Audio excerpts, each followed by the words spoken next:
Good morning बच्चों, आपके papers हो गए और बहुत ही अच्छे हुए हो। तो हम अब नया चैप्टर स्टार्ट करने जा रहे हैं। आप इसका वर्ड मीनिंग और सारी चीजें आप अपनी कॉपी में जैसे पहले करते आए हैं वैसे ही इसे भी कर लीजिए। आज हम मंजरी पढ़ाने जा रहे हैं आप लोग को, जिसमें चैप्टर 10 है, पाठ 10 है, सत्साहस। जैसा कि इस चैप्टर से क्लियर होता है, साहस मतलब आपके पास जो हिम्मत है, जो हम हिम्मत और हौसले से करते हैं। सत्साहस अर्थात सच्चाई के साथ आगे बढ़ना। इस चैप्टर में बताया गया है कि इस संसार में कुछ भी ऐसा कार्य नहीं है जो बिना साहस के किया जा सके। जब तक हमारे अंदर साहस नहीं होता, हम किसी भी कार्य को नहीं कर सकते। सबसे पहली बात, कभी कभी आप लोग को डर लगता है, छोटी छोटी चीजों से, छोटी छोटी बातों से डर लगता है ना, तो आप क्या करते हैं? कहते हैं कि मम्मी आपकी क्या कहती है, बेटा स्ट्रांग बनो। स्ट्रांग बनने का मतलब वो मजबूत लकड़ी या लोहे जैसा नहीं बनने के लिए कहती, बल्कि वो कहती है कि आपके अंदर एक साहस होना चाहिए जिससे आप किसी भी चीज का सामना आसानी से कर सके। इस चैप्टर में भी यही बताया गया। कह रहा है कि प्रत्येक साहस को सच्चे साहस की संज्ञा नहीं दी जा सकती। साहस तो सभी दिखाते हैं लगभग, लेकिन हर साहस सही ढंग का ही साहस माना जाए ये जरूरी नहीं है। उसके लिए हमारी सोच, हमारा दिमाग भी उसके हिसाब से ही चलना चाहिए। मतलब कभी कभी हम काम कर जाते हैं, आग जल रही है, अगर हमें किसी को बचाना है उसमें, तो ऐसा तो नहीं कि हम सीधे आग में कूद जाए। साहस तो है, लेकिन क्या वो सही का साहस है? क्या वो सोच समझ के किया गया साहस है? नहीं ना। तो इस चैप्टर के माध्यम से लेखक ने यही बताया है कि साहस की कितनी श्रेणियां हैं। साहस की यहाँ पे लेखक ने 3 श्रेणियों को बताया है। तीनों श्रेणियों को अलग अलग समझाया और बताया गया। ठीक है बेटा, तो आप सबसे पहले तो आप अपनी बुक निकाल लीजिए, उसके बाद इस चैप्टर को हम स्टार्ट करते हैं। ठीक है ना बेटा? तो हम चैप्टर स्टार्ट करें बेटा। जैसा कि चैप्टर का नाम है सत्साहस, मैंने बता दिया। साहस का मतलब होता है जब हम अपने वीरता को कहीं प्रकट करें। कह रहे हैं लेखक कि संसार में कोई भी कार्य बिना साहस के नहीं होता, किंतु प्रत्येक साहस को सच्चे साहस की संज्ञा नहीं दी जा सकती। साहस की विभिन्न श्रेणियां होती हैं जिन्हें इस चैप्टर में समझाया गया है। ठीक है बेटा, तो हम आप भी अपनी बुक्स देखते रहिए। संसार के काम बड़े या छोटे साहस के बिना नहीं होते। लेखक कह रहा है कि कोई भी काम बिना साहस के नहीं होता। संसार के सभी महापुरुष साहसी थे। बिना किसी प्रकार का साहस दिखलाए किसी जाति या किसी देश का इतिहास नहीं बन सकता। लेखक क्या कह रहे हैं कि जब तक हम अपने साहस को नहीं दिखाएंगे कुछ भी चीजें नहीं हो सकते। हम चीजों को बदल नहीं सकते। कैसे? बिना साहस के। साहस के कारण ही अर्जुन, भीम, अभिमन्यु आदि आज हमारे हृदय में जागरूक हैं। मतलब उन्होंने जो साहस दिखाया था वो आज भी हम लोगों के हृदय में है। उन लोगों ने अगर ऐसा कुछ नहीं किया होता तो सभी चीजें खत्म हो गई होती, उनका नाम भी याद नहीं होता। आल्पस पर्वत के विशाल शिखरों को पार करने वाले हानिवल और नेपोलियन का भी नाम वीरवरों के नाम के साथ केवल उनके अतुलनीय साहस के कारण ही लिया जाता है। इन लोगों को आप कैसे जानते हैं? नेपोलियन को और वीरवर को, हनीवल को, क्योंकि इन लोगों ने एक साहस भरा कार्य किया था जिसकी वजह से आज भी आप उन्हें याद करते हैं। साहस का ही प्रभाव है जिसने तैमूर, बाबर, शिवाजी, क्रोमवेल, रणजीत सिंह और संग्राम सिंह जैसे सामान्य व्यक्तियों को कुछ से कुछ कर दिया। ये सारे नाम, तैमूर कौन थे, बाबर कौन थे, शिवाजी कौन थे, क्रोमवेल कौन थे, रणजीत सिंह, इन लोगों ने आखिर ऐसा कौन सा साहस दिखाया था कि आज भी इनका नाम याद किया जाता है। साहसी के लिए केवल साहस प्रकट करना ही अभीष्ट नहीं होता। अभीष्ट मतलब पर्याप्त नहीं होता कि साहस दिखा दिया। सूर्यवंश के क्रूर कर्मा बादशाह मोहम्मद आदिल पर भरे दरबार में कितने ही सिरों और धड़ों को धरड़ी मतलब पृथ्वी पर गिराकर एक मुसलमान युवक ने आक्रमण करने का असीम साहस प्रकट किया। ये वो कहानी बता रहा है कि सूर्यवंश के एक क्रूर कर्म मतलब होता है क्रूर, मतलब बहुत ही बहुत ही बुरा कर्म करने वाले जो बादशाह थे मोहम्मद आदिल, उन्होंने क्या किया था, बहुत सारे लोगों का सर काटकर धरती पर गिरा दिया था। और उसी का बदला लेने के लिए एक मुसलमान युवक ने क्या किया, उनके ऊपर आक्रमण कर दिया। और आक्रमण भी कहाँ किया, कारण यह था कि बादशाह उसके पिता की जागीर को जब्त कर लिया थी। रीजन क्या था, उस बच्चे ने क्यों आक्रमण किया, क्योंकि बादशाह ने उसके पिता की भी जागीर मतलब जो उनके पास जमीन जायदाद थी वो सब उन्होंने ले ली थी। इसी कारण उस युवक ने साहस का काम किया था और युवक मारा गया। युवक वो मारा गया क्यों, क्योंकि उस युवक ने जो साहस दिखाया था वो साहस उसने भरे दरबार में दिखाया था। किसको मारने का, मोहम्मद आदिल को मारने का साहस उसने भरे दरबार में दिखाया था। और दरबार में तो बहुत सारे लोग होते हैं, क्योंकि एक राजा बहुत सारे सैनिकों और लोगों के साथ घिरा होता है। तो भला वो अपना साहस दिखाता तो क्या वो साहस सही था, उसने साहस तो दिखाया पर वो साहस सही नहीं था, इसीलिए वो युवक मारा गया। उसके साहस और उसकी निर्भीकता का कुछ भी ठिकाना नहीं, मतलब वो बहुत साहसी भी था और निर्भीक भी था, लेकिन ये सही नहीं था। परंतु क्रोधांध का मतलब होता है क्रोध में अंधा होकर, स्वार्थवश ऐसा साहस करने से युवक का यह कार्य किसी प्रकार प्रशंसनीय नहीं कहा जा सकता। उसने जो कार्य किया वो उसकी हम प्रशंसा नहीं कर सकते। क्यों, क्योंकि उसने साहस तो दिखाया थी और निर्भीकता भी दिखाई थी, बट वो उस समय के लिए सही नहीं थी। इस प्रकार का साहस चोर और डाकू भी कभी कभी कर गुजरते हैं। राजा महाराजा भी अपने कुत्सित इच्छाओं को, कुत्सित मतलब बुरी इच्छाओं को पूरा करने के लिए कभी कभी इससे भी बढ़कर साहस के काम कर डालते हैं। ऐसा साहस नीच श्रेणी का साहस कहा जा सकता है। नीच श्रेणी का साहस है, ये वो साहस है कि हम किसी गलत काम को भी करने के लिए पूरी हिम्मत दिखाते हैं। कभी कभी होता है ना बेटा कि आप अगर कहीं जा रहे हो, आप बहुत सारे लोगों को आप लोगों ने देखा होगा कि रोड पे अगर ग्रीन लाइट रहती, रेड लाइट रहती, फिर भी रोड क्रॉस कर जाते हैं। ये साहस का काम तो नहीं है, ये गलत है। अगर सपोज दैट उस समय कोई प्रॉब्लम हो जाती है तो उनका साहस तो चला जाता है ना बेटा। इसलिए कुछ ऐसे काम होते हैं जिनको हमको साहस दिखाना चाहिए, लेकिन सही ढंग और सही समय आने पर। दूसरा साहस है मध्यम श्रेणी का साहस। मध्यम श्रेणी का साहस प्रायः शूरवीरों में पाया जाता है। वह उनके उच्च विचार और निर्भीकता को भली भांति प्रकट करता है। किसका, उनकी सोच क्या है। जो मध्यम श्रेणी का साहस है वो बहुत ही ऊंचे विचार वालों का होता है और निर्भीक भी होते हैं। इस प्रकार के साहस वाले मनुष्यों में बेपरवाही और स्वार्थहीनता की कमी नहीं होती। जो मध्यम श्रेणी के साहस है, बेपरवाही मतलब लापरवाह होके, स्वार्थहीनता की कमी, स्वार्थ उसमें अपना स्वार्थ भी होता है, परंतु उसमें ज्ञान की कमी अवश्य पाई जाती है। किसकी, बेपरवाही भी नहीं होती, स्वार्थहीनता मतलब अपना स्वार्थ भी नहीं होता, लेकिन उसमें क्या होता है, लापरवाही होती है। अकबर बादशाह के पास 2 राजपूत नौकरी के लिए आए। अकबर ने उनसे पूछा, तुम क्या काम करते हो? वे बोले, जहां पना करके दिखलाएं या केवल कहकर। बादशाह ने करके दिखलाने की आज्ञा दी। जब ये दोनों युवक राजा के पास गए, किसके पास, बादशाह अकबर के पास, तो उन्होंने बताया कि वो कौन कौन से काम कर सकते हैं। तो उन्होंने कहा कि हम बोल के बताएं या ये काम करके। तो राजा ने कहा नहीं, करके दिखाओ। तो उन दोनों ने क्या किया, राजपूतों ने घोड़े पर सवार होकर अपने अपने बर्छे संभाले। बर्छे मतलब एक तरह का तलवार होता है, तलवार जैसा जो फेंक के जो हाथ में लेकर मार किया जाता है। अकबर के सामने एक दूसरे पर वार करने लगे। क्या करने लगे, अकबर को दिखाना था ना कि उन्हें क्या आता है, तो एक दूसरे को मारने लगे। थोड़ी देर बाद वे एक दूसरे पर बेतरह टूट पड़े, मतलब अपनी क्वालिटी दिखाने के लिए वो क्या करने लगे, एक दूसरे से लड़ने लगे जीतने के लिए। बादशाह के देखते देखते दोनों घोड़े से नीचे आ गिरे और मरकर ठंडे हो गए। उन दोनों ने क्या किया था, अपना साहस दिखाया था। उनके पास साहस था भी, उन्होंने अपनी सच्चाई के साथ उसे दिखाने की कोशिश की, लेकिन चीजें उस समय गलत थी। क्या हुआ, दोनों ही मर गए। इस प्रकार साहस का निसंदेह प्रशंसनीय था, ये साहस बहुत ही प्रशंसनीय था, परंतु ज्ञान की आभा की कमी के कारण निस्तेज सा प्रतीत होता। निस्तेज मतलब जिसमें कोई तेज ना हो,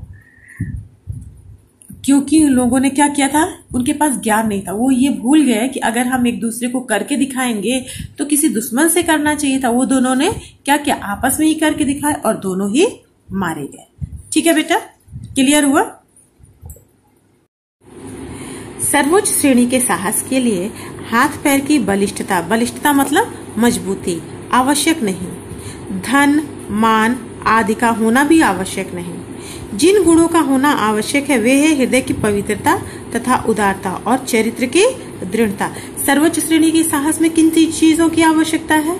पहला, हृदय की पवित्रता मतलब आपका मन और दिल दोनों साफ हो, उदारता हो और आपके जो कैरेक्टर में है उसमें एकदम दृढ़ता होनी चाहिए, चरित्र की दृढ़ता होनी चाहिए, मजबूती होनी चाहिए। ये सर्वोच्च श्रेणी के साहस है।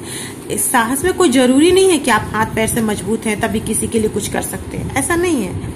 ऐसे गुणों की प्रेरणा से उत्पन्न हुआ साहस तब तक पूर्णतया प्रशंसनीय नहीं कहा जा सकता जब तक उसमें एक और गुण सम्मिलित न हो। इस गुण का नाम है कर्तव्य परायणता।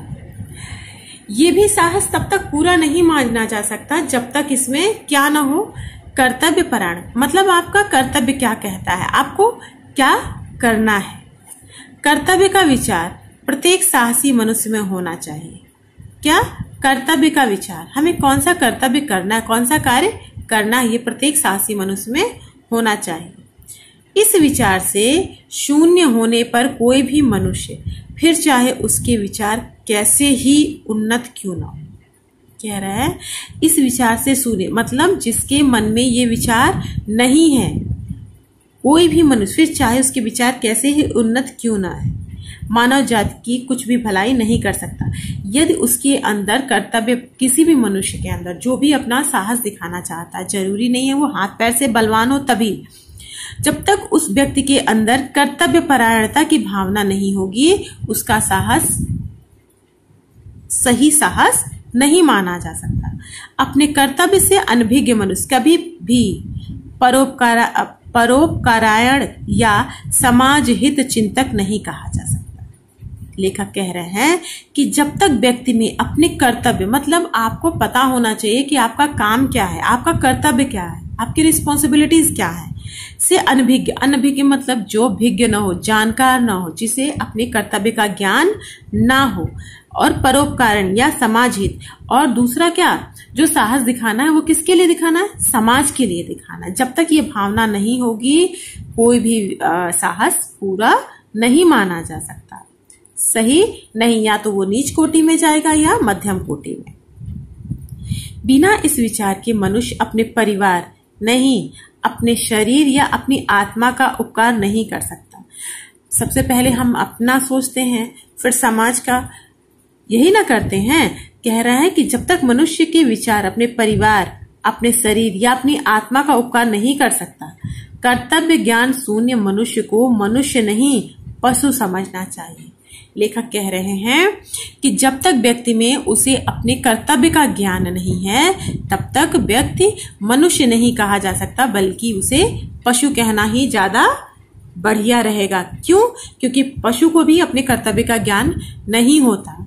इसी प्रकार जिन मनुष्य को अपने कर्तव्य का ज्ञान नहीं होता वो मनुष्य कहलाने के योग्य नहीं है। इतना क्लियर हुआ बेटा? आगे पढ़ाएं। उच्च कोटि के साहस के लिए मतलब 2 कोटि का साहस बताया ना लेखक ने, नीच कोटि का साहस, मध्यम कोटि का साहस और सर्वोच्च कोटि का साहस। उच्च कोटि के साहस के लिए कर्तव्य परायण बनना परमावश्यक है, परम आवश्यक है। उच्च कोटि का साहसी व्यक्ति कैसे हो सकते हैं? जिन्हें अपने कर्तव्य का ज्ञान हो। कर्तव्य परायण व्यक्ति के हृदय में यह बात अवश्य होनी चाहिए कि जो कुछ मैंने किया वह केवल अपना कर्तव्य किया। ऐसे व्यक्ति कैसे होने चाहिए? जिन्हें ये ना लगे कि हमने अपना किया। उन्हें होना चाहिए कि हमने अपने कर्तव्य को पूरा किया, चाहे वो समाज के लिए हो, देश के लिए हो, किसी के लिए भी, वो उनका कर्तव्य है और हर व्यक्ति का अपना कर्तव्य होता है। ठीक है। मारवाड़ के मौरूदा गांव का जमींदार बुद्धन सिंह किसी झगड़े के कारण स्वदेश छोड़कर जयपुर चला गया। ये कहानी बताई जा रही है कि मारवाड़ के एक मौरूदा गांव था जिसके जमींदार कौन थे? बुद्धन सिंह। वो किसी बात से आपस में लड़ाई किया और वो अपना देश छोड़ के मतलब मारवाड़ छोड़कर कहाँ चले गए? जयपुर चले गए और वहीं रहने लगे।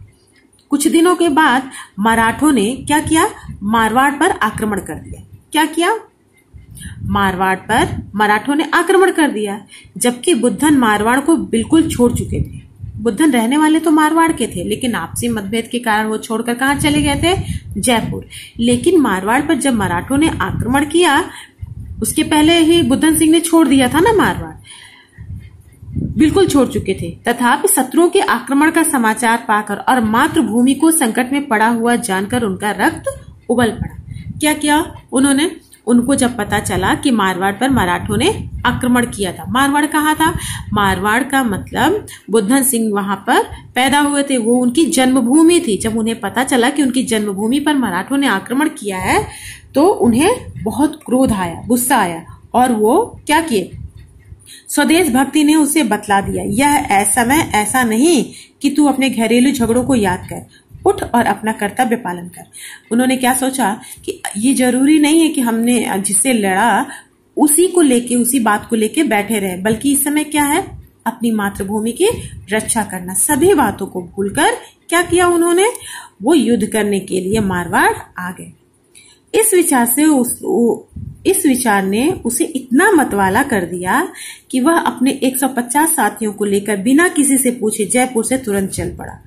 बुद्धन सिंह ने क्या किया, बुद्धन सिंह सभी चीजों को छोड़ दिए और क्या किए, वो तुरंत अपने जितने भी उनके साथी थे 150 लोगों को, उनको लेके कहां चल दिए, जयपुर छोड़ के, बिना किसी को बताए जयपुर छोड़ के मारवाड़ चल दिए। देश भर में मरहटे फैले हुए थे, उनके बीच से होकर निकल पाना कठिन काम था। चारों तरफ उस समय युद्ध की स्थिति ऐसी थी कि चारों तरफ मरहटे फैले हुए थे, परंतु बुद्धन सिंह के साहस के सामने उस कठिनता को मस्तक झुकाना पड़ा, इतनी प्रॉब्लम्स के बाद भी। क्यों, क्योंकि बुद्धन सिंह अपना जो साहस दिखा रहे थे वो कैसा था, कर्तव्य परायण था। एक दिन अपने मुट्ठी भर साथियों के लिए वह मराठों के बीच से निकल ही गए। जयपुर से मारवाड़ पहुंचने में उनको उतने मराठों के बीच से होकर निकल के जाना था और वो निकलकर वहां पहुंच भी गए। इस तरह निकल जाने से उनके बहुत से साथी रण क्षेत्र रूपी अग्निकुंड में आहूत हो गए। जयपुर से मारवाड़ आने में उनके बहुत सारे साथी मर भी गए। जीवित बचे हुए में बुद्धन सिंह भी था। वह समय पर अपने देश और राजा की सेवा के लिए पहुंच गया। वो क्या किया, जितने लोगों को लेके निकले थे उसमें से कुछ लोग रास्ते में ही मारे गए, क्योंकि मराठों चारों तरफ से फैले हुए थे। बुद्धन सिंह अपने कुछ ही लोगों के साथ कहां पहुंच गया, मारवाड़ के राजा की सेवा में पहुंच गया। इस घटना को बहुत दिन हो गए, परंतु आज तक वीर राजपूत अपने कर्तव्य परायण वीर बुद्धन की वीरता को सम्मान पूर्वक याद करते हैं, क्योंकि उन्होंने काम ही ऐसा किया था कि लोग आज भी उन्हें क्या करते हैं, सम्मान से याद करते हैं। राजपूत महिलाएं आज भी बुद्धन और उसके वीर साथियों की वीरता के गीत गाती हैं। ठीक है, मतलब समझ में आया कि बुद्धन सिंह ने कैसी वीरता दिखाई। मौरूदा में आज भी एक स्तंभ मतलब एक पिलर, एक खंभा उन वीरों की यादगार में खड़ा हुआ है। इतिहास वेत्ताओं, इतिहास को जानने वालों के हृदय को उत्साहित करता है। जो भी इतिहास पढ़ते हैं उन्हें इनके बारे में जब जानकारी होती है तो वो बहुत उत्साहित होते हैं कि कोई अपने देश के लिए कितना कर्तव्य परायण था। इन गुणों के अतिरिक्त साहसी के लिए स्वार्थ त्याग भी परम आवश्यक है। कहा जा रहा है कि अपने कर्तव्य परायण के साथ साथ भी साहसी जो भी होते हैं उनके लिए सबसे पहले किस चीज का त्याग करना चाहिए, स्वार्थ का त्याग करना चाहिए।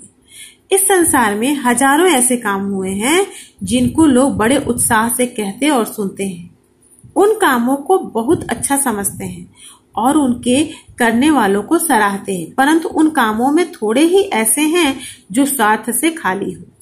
समय पड़ने पर अपनी जान पर खेल जाना या असामान्य साहस प्रकट करने में सदा आत्मोत्सर्ग, आत्मा को उत्सर्ग करना मतलब खुद को बलिदान करना नहीं होता। हर जगह खुद को बलिदान करना ही साहस नहीं कहलाता, क्योंकि अक्सर, बहुधा मतलब अक्सर ऐसा काम करने वाले यश के लोभ में अपने नाम को कलंकित होने से बचाने के इरादे या लूट मार के द्वारा धनोत्पार्जन करने की इच्छा से ऐसे मदांध हो जाया करते हैं कि वे अपने मतलब के लिए कठिन काम करने में संकोच करते हैं। कह रहा है कि कभी कभी किस लिए लोग अब ये साहस दिखा जाते हैं, अक्सर पैसा इकट्ठा करने के लिए, लूट मार के लिए, या अपने यश, अपने नाम को, अपना नाम कमाने के लिए। कभी कभी लोग ऐसा ही साहस दिखा जाते हैं जो सही नहीं होता, जिसमें कर्तव्य परायण नहीं होता और क्या नहीं होता, स्वार्थ की भावना होती है। जब हम यश पाने की इच्छा से किसी काम को करेंगे तो वहां क्या आ जाएगा, वहां स्वार्थ आ जाएगा ना बेटा। सत्साहसी व्यक्ति में एक गुप्त शक्ति रहती है। कह रहे हैं लेखक कि जो सत्साहसी व्यक्ति होते हैं उनमें एक गुप्त शक्ति होती है, जिसके बल से वह दूसरे मनुष्यों को दुख से बचाने के लिए प्राण तक देने को प्रस्तुत हो जाता है। क्या करता है, जो व्यक्ति साहसी होते हैं उन्हें अक्सर क्या होता है, दूसरों के दुख का ज्यादा ख्याल होता है। धर्म, देश, जाति और परिवार वालों के ही लिए नहीं, संकट में पड़े हुए अपरिचित व्यक्ति के सहायतार्थ भी उसी शक्ति की प्रेरणा से। कह रहे हैं कि जरूरी नहीं है कि हम अपने लोगों के लिए ही कुछ करें, बल्कि हम अपरिचितों के लिए भी वो साहस दिखाते हैं। ठीक है, वह हमारे संकटों का सामना करने को तैयार हो जाता है। कौन, साहसी व्यक्ति। अपने प्राणों की वह लेश मात्र भी परवाह नहीं करता। कौन व्यक्ति, जो साहसी होते हैं। इस प्रकार के क्लेशों को प्रसन्नता पूर्वक सहता और स्वार्थ के विचार को फटकने तक नहीं देता। जो व्यक्ति साहसी होते हैं, कर्तव्य परायण होते हैं, स्वार्थ से रहित होते हैं, वो स्वार्थ के विचारों को अपने पास नहीं आने देते, बल्कि प्रसन्नता पूर्वक उस कार्य को करते हैं। अपने लिए तो सभी जीते हैं। कर्तव्य परायण व्यक्ति हमेशा दूसरों के लिए और अपनी मातृभूमि के लिए जीता है। सत्साहस के लिए अवसर की राह देखने की आवश्यकता नहीं। हम इंतजार नहीं करते हैं कि ये समय आएगा तब ऐसा करेंगे, क्योंकि सत्साहस दिखाने का अवसर प्रत्येक मनुष्य के जीवन में पल पल में आया करता है। ऐसा जरूरी नहीं है कि साहस का मतलब होता है हम किसी से युद्ध करें, लड़ाई झगड़ा करें। ठीक है, बहुत सारे काम ऐसे होते हैं जहां साहस की आवश्यकता होती है। देश, काल और कर्तव्य का विचार करना चाहिए और स्वार्थ रहित होकर साहस न छोड़ते हुए कर्तव्य परायण बनने का प्रयत्न करना चाहिए। गणेश शंकर विद्यार्थी जी इसके राइटर हैं। इन्होंने इस चैप्टर में बताने की कोशिश की है कि साहसी व्यक्ति कैसे होते हैं। ठीक है, उनके क्या क्या गुण होते हैं, वो क्या कर सकते हैं और क्या नहीं। लास्ट के पैराग्राफ में कहा ना लेखक ने कि सत्साहस दिखाने का अवसर प्रत्येक मनुष्य के जीवन में हर समय आता रहता है। साहस का मतलब बेटा यहाँ पे कहा गया है कि आग लगी है जाके आप उसमें कूद के बचाइए, ऐसा नहीं। मारपीट करिए, ऐसा नहीं कि हम किसी के लिए लड़ना मरने के लिए ही तैयार रहें, तभी सत्साहस। कभी कभी होता है ना बेटा, साहस वहां भी दिखाया जा सकता है कि जब आप कभी सड़क पे बेसहारा और बेबस लोगों को देखते हैं तो आप उनकी मदद करिए, वहां भी साहस का ही काम होता है। ऐसा सभी नहीं करते ना बेटा, कुछ ही लोग उनकी मदद करने के लिए आगे आते हैं। ऐसा नहीं है कि हम एक बड़े समय का इंतजार करें कि हमें साहस दिखाने का समय मिलेगा ना, क्योंकि वो हमारे जीवन में हर पल हर मिनट आता रहता है। हमें उस चीज को समझना चाहिए, क्योंकि लेखक ने कहा कि साहस दिखाने के लिए सिर्फ बलिष्ठ बाहुबलों का होना जरूरी नहीं है, बल्कि उसमें ज्ञान का, कर्तव्य का और स्वार्थ रहित होना भी आवश्यक होता है। ठीक है बेटा इस चैप्टर को मैंने पढ़ा दिया। वर्ड मीनिंग आप अपनी कॉपी में कर लीजिएगा, क्वेश्चन आंसर हम भेज देंगे। इसके बाद भी अगर पूरे चैप्टर में कहीं कुछ डिफिकल्ट वर्ड आपको लगता है तो आप उसे फिर से हमसे पूछ लीजिएगा। ठीक है बेटा, आज के लिए इतना ही। थैंक यू बच्चों।